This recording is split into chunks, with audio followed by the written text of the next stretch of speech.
Hello, greetings, Raphael X here with another video. Please click on the like button, subscribe, notifications, share this video with others. And as we always do, since we're seeing things through a Catholic lens, right, analyzing things from a Catholic perspective, let us start with a prayer to our Blessed Mother. In nomine Patris et Filii et Spiritus Sancti. Amen. Ave Maria, gratia plena Dominus tecum, benedicta tu mulieribus et benedictus fructus ventris tui, Iesus. Sancta Maria, Mater Dei, ora pro nobis peccatoribus, nunc et in hora mortis nostre. Amen. Ave Maria, sede sapientiae, ora pro nobis in nomine Patris et Filii et Spiritus Sancti. Amen.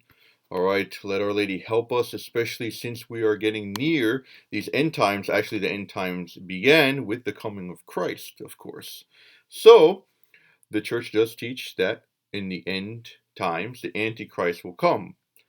But the church fathers are not exactly unanimous, shall we say, regarding the nature of the Antichrist. If it's going to be a specific person, if it's going to be a mentality, or if it's going to be an institution. Usually there's more consensus about the Antichrist being a person. But the Antichrist can be an institution. And some people think the World Economic Forum is the Antichrist. So other books like The Great Reset, which I've been talking about, and this other book, The Fourth Industrial Revolution. Interesting books. There's implicit, we can say, and explicit too, evil, but the main evil is that there's no reference to God. There's no transcendence in it at all. And that's exactly what the Catechism condemns, essentially, which is a secular messianism. We're looking to save ourselves. We're looking for a utopia, which marginalizes man's supernatural destiny, his goal. And that's what Marxism is. That's what materialism is, which is at the basis of Marxism, right? So, I don't know if you guys know, heard about the cyber Polygon 2021. It was in July 9th. It was a simulated cyber attack, some type of worldwide attack or attack on a bank. I think it was the largest state bank, Sberbank in Russia, Sberbank. So the globalists are setting the stage for the Great Reset with an upcoming high-profile simulation targeting cyber attacks against major financial institutions. I just read this.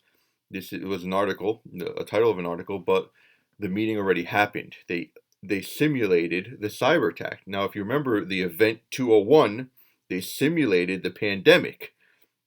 So it was a simulation on a panel, and it was many big names were Bill Gates was involved. And the scary thing is that it actually happened. So some people were saying this is not only a simulation, but it is a prefiguration, right? Or prophecy in a way of something that's coming, a cyber attack. And it doesn't take, it doesn't take a brain surgeon to see that a cyber attack is coming. So, because if you remember the cyber attack on the meat, right, the greatest meat producer in the U.S., there was a cyber attack on it recently, and also with that Colonial Pipeline, which actually was devastating. It took a while for them to get back on their feet. So, this could be some type of omen, if you will. So the World Economic Forum will team up with the Russian, or has already teamed up with the Russian government and global banks this July, right, it already happened, to simulate a major supply chain cyber pandemic that could potentially bring down the entire system. Now, businesses use supply chains, of course. The supply chain is a network, right, between a company and its suppliers to produce and distribute a specific product, and it finally reaches the buyer, right? So this is a network that includes activities, peoples, right, entities, information, and resources. So a lot of these businesses, they have digital supply chains where everything's digital. But in the near future, and we see this now, it is almost in its entirety digital. So from the moment you order something online, from when it arrives at your house is almost entirely digital. And soon there will be, right, drivers, what is self-driving cars, and the World Economic Forum, they're talking about we will be renting everything and then it will be brought to us by drones. So it's almost entirely the supply chain is digital.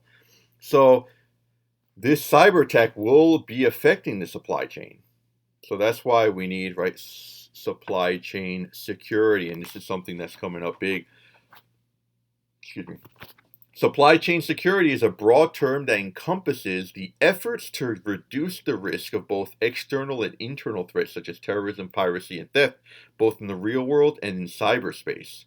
So, it seems like as if, I don't want to be cynical here, but it does seem as if they're predicting something and they're coming out, they're manifesting themselves as the good guys when in fact they're the ones, in a way, promoting all this, because this is exactly a huge push towards the Great Reset. The ever-expanding digitalization tightens the interconnectivity between peoples, devices, companies, and countries. Thus, the resilience of an entire system depends on the ability of each link within a chain to withstand threats of various grades. That's why, in a way, we're so technology dependent that we are, in a sense, cyborgs already. Just think about the phone. How you can't. Who leaves their home without it? So even if you're like 15 minutes, going somewhere, 15 minutes away from your house, right? You forgot your phone. You would probably go back to get it. You cannot live without your phone, and that is, that points to the fact that we are, we could say soft cyborgs, if you will. The website ominously warns that a single vulnerable link is enough to bring down the entire system, just like the domino effect, adding that the Cyber Polygon 2021 will enable the spectators and participants to improve their cyber literacy, enhance the resilience of their organizations, and learn to repel cyber threats on all levels. So cybersecurity is a new thing that's coming up. The purpose of the Cyber Polygon 2021 was to inform and motivate businesses to organize in order to repel these cyber threats. But the thing is this really their intention? It's, again, not to be cynical, but there's many things that prove, especially to it actually happening, to prove that maybe this is not the intention, that there's a more sinister underlying intention. And this is shown by the Great Reset, which is promoted by Klaus Schwab. Right, this cyber attack will be a perfect thrust towards the Great Reset. Cyber Polygon 2021 is the annual continuation of last year's Cyber Polygon 2020 event. And, where Klaus Schwab was present, Tony Blair, the Prime Minister, was present.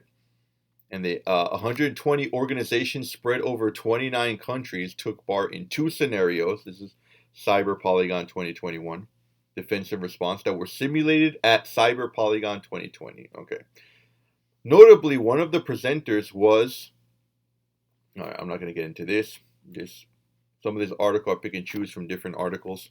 Klaus Schwab in particular, is a big proponent of the Great Reset, a globalist coordinated transition to a 4th industrial revolution, a global economy in which human workers become increasingly irrelevant as the world economy becomes more automated. So machines are practically replacing humans. So the 4th industrial revolution, the first industrial revolution, according to Klaus Schwab, well, actually, he probably got his information from somewhere else. I'm not sure if he coined the term 4th industrial revolution. But the first one was right from 1760 to the 1840s.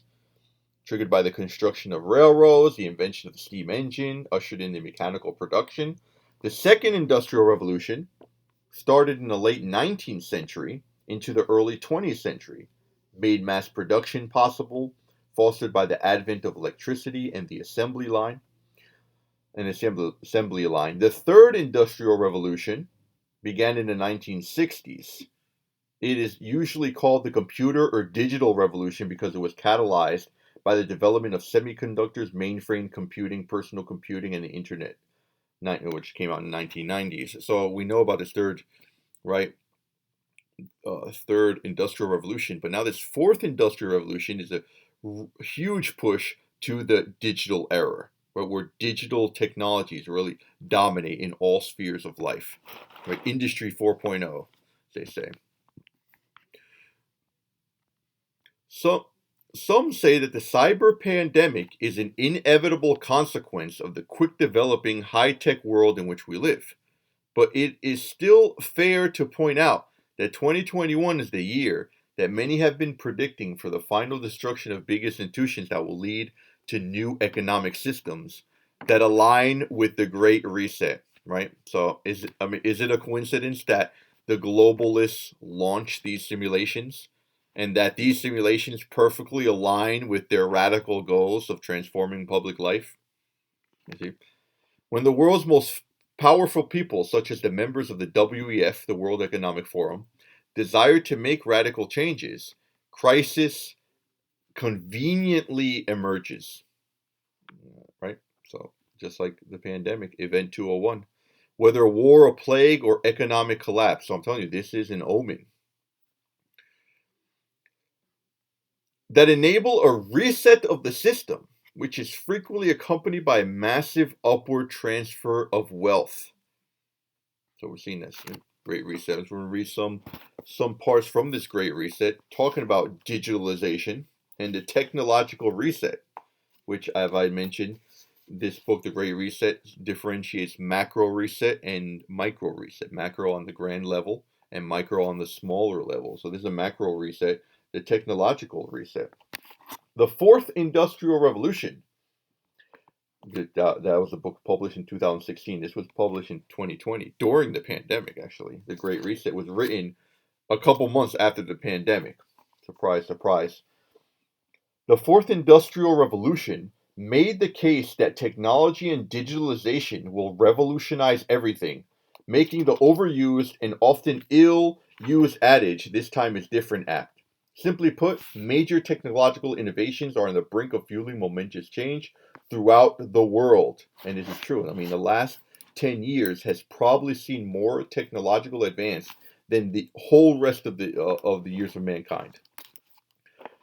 There's actually, I mean, talking about another thrust towards the Great Reset, and I'll do a separate video on this, is the IMF, the International Monetary Fund. They are pushing for a worldwide currency, right? There's a plan to flood the world with liquidity. We're going to talk about that in another video. Very interesting, and how the United States is under the Biden administration is actually pushing for this too. Accelerating the digital transformation. So this, again, businesses will change. Contact tracing. Now this is interesting. It's very dystopian.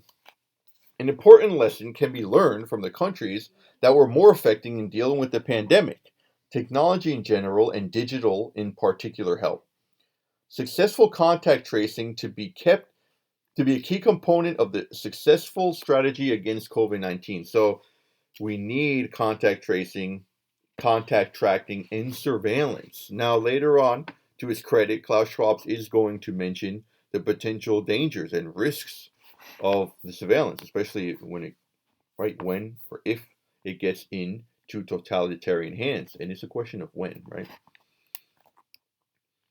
Contact tracing and tracking are therefore essential components of our public health response to COVID, right? The government needs to monitor people's health. Like, they're talking about biometric bands that maybe, so the government could constantly be monitoring your health. Biometric bands. This is a real thing. The most effective form of tracking or tracing is obviously the one powered by technology, right? Obviously. The God of technology. This is the new God. This is the new pagan, technology.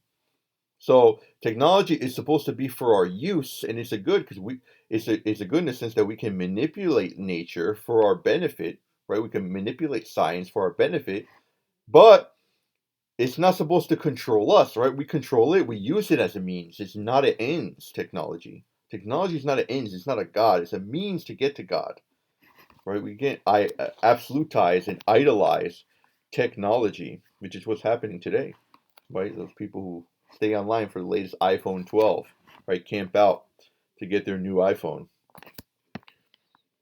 It not only allows backtracking all the contacts with whom the user of a mobile phone has been in touch, but also tracking the user's real-time movements, which in turn affords the possibility to better enforce lockdown and to warn other mobile users in the proximity of the carrier that they have been exposed to someone infected, right?